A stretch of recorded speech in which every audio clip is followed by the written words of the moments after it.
bienvenue. Aujourd'hui, je voudrais vous parler de cette notion d'acceptation, de tolérance, d'ouverture, qui pour moi est fondamentale au fait d'accueillir quelqu'un et soi-même. Euh, Au début, j'avais beaucoup de mal avec les violences qui pouvaient exister dans ce monde, avec les comportements qui pour moi étaient monstrueux, de violence, de rejet, de jugement. Et je me demandais comment c'était possible que ça fasse partie de cette humanité, et ça m'avait donné une espèce de perte de confiance en l'humanité en me disant mais comment c'est possible que des êtres humains aient ces comportements de violence et de rejet absolument terribles dont on a été capable dans l'histoire de l'humanité et dont on est encore capable, et comment c'est possible que la vie soit si peu honorée au final, tout en identifiant en moi-même des moments de jugement et de rejet aussi, euh, et en ayant beaucoup de mal à l'accepter en moi.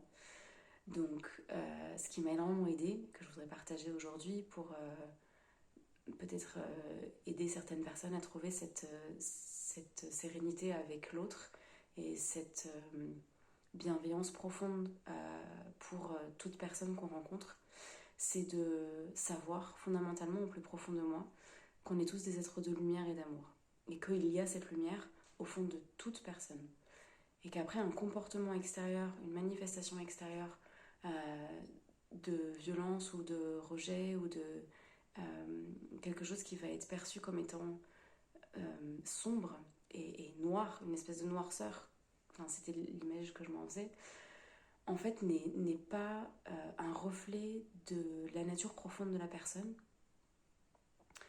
Et il y a plusieurs choses qui m'amènent à cette conclusion, et au fait de le savoir profondément, et d'avoir cette confiance absolue en la beauté de la vie, et en notre capacité en tant qu'humain à honorer la vie. Quel que soit le comportement extérieur, euh, il n'est pas à être jugé positif ou négatif, parce que quelle que soit l'expérience de vie qu'on a, on peut utiliser toute expérience de vie comme étant une opportunité pour grandir, pour apprendre, pour évoluer et pour aller vers ce vers quoi on a envie d'aller. Donc si par exemple je rencontre une personne et que je subis de la torture, et que cette personne me blesse profondément, je me rends compte de la noirceur de ce que ça peut être, de la souffrance que ça peut représenter de traverser ça. Et je me dis, j'ai vraiment pas envie de vivre ça. Moi, j'ai envie d'aller vers la lumière, vers l'amour, vers l'échange de belles énergies et de belles intentions, et vers le fait d'honorer la vie et d'honorer le vivant. Et je suis d'autant plus attirée par cette lumière et par cet amour et par cette envie d'honorer le vivant que je voudrais ne pas aller vers cette noirceur que j'ai pu vivre. Cette idée du yin et du yang, c'est en ayant vécu le noir que ça me dynamise, ça me donne un élan d'aller vers la lumière. Donc il y a cette notion-là qui est fondamentale, ce qui fait que quel que soit l'événement traversé quelque part, si j'arrive à le voir sans juger la personne pour son comportement, et avoir l'expérience quelle qu'ait été la souffrance que j'ai vécue à ce moment-là, euh, même si ça a été un moment extrêmement inconfortable, si je me tourne vers cette souffrance-là, ce moment-là, comme étant un enseignement potentiel, comme étant un moment qui peut m'amener à vivre ce que j'ai envie de vivre, alors ça devient utile d'avoir vécu ça. Et alors ça a de la valeur. Que ce soit quelque chose qui était agréable ou non, je peux en retirer quelque chose, et du coup ça devient un pas de plus vers ce que j'ai envie de vivre.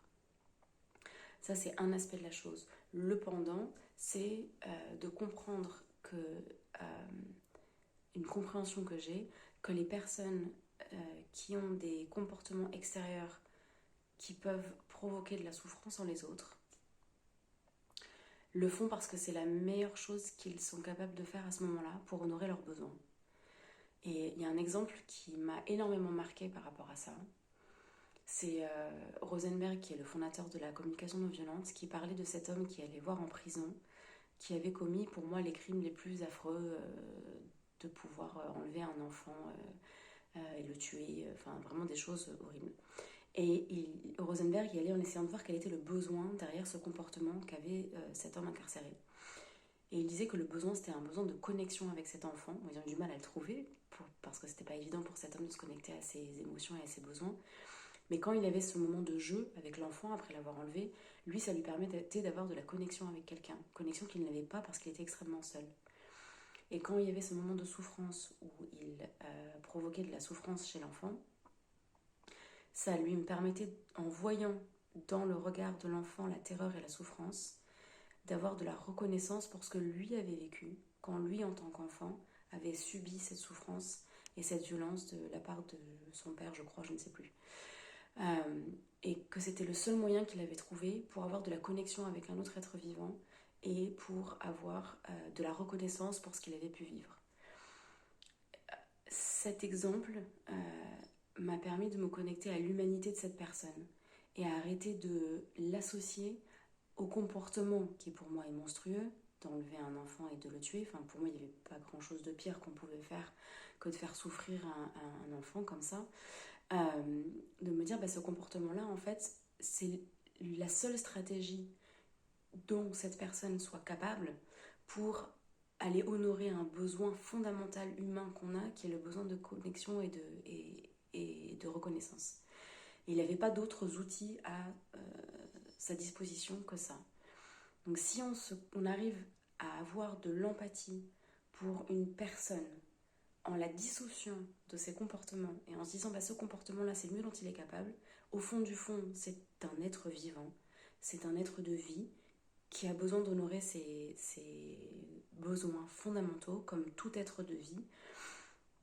Pour moi, ça devient possible d'accepter toute personne. Alors pas le comportement, parce qu'on peut dire d'accord, la personne, on l'accepte, on est dans l'ouverture de la personne, dans l'accueil de la personne, mais pas son comportement par contre.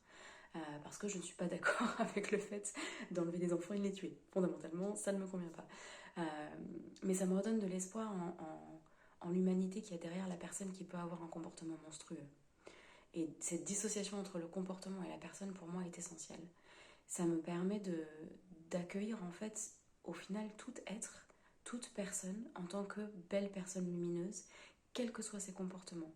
Et de se dire, c'est le meilleur comportement dont je sois capable à ce moment. Et il vient de blessures profondes. Et il vient d'envie d'aller vers quelque chose qu'on a besoin de vivre. Donc si jamais je reçois un comportement de la part de quelqu'un d'autre qui n'est pas agréable, quel est l'enseignement que je peux en retirer? Et si jamais je suis confrontée à une personne qui a un comportement qui ne m'est pas agréable ou qui n'honore pas le vivant selon ma perception de ce qu'est honorer le vivant, je peux me connecter à l'idée que cette personne, elle fait ce qu'elle peut avec ce qu'elle a, avec ses blessures, avec ce qu'elle a hérité, avec ce qu'elle a appris, avec son conditionnement, mais qu'au fond du fond, c'est un être de lumière. Et qu'au fond du fond, c'est un être de lumière.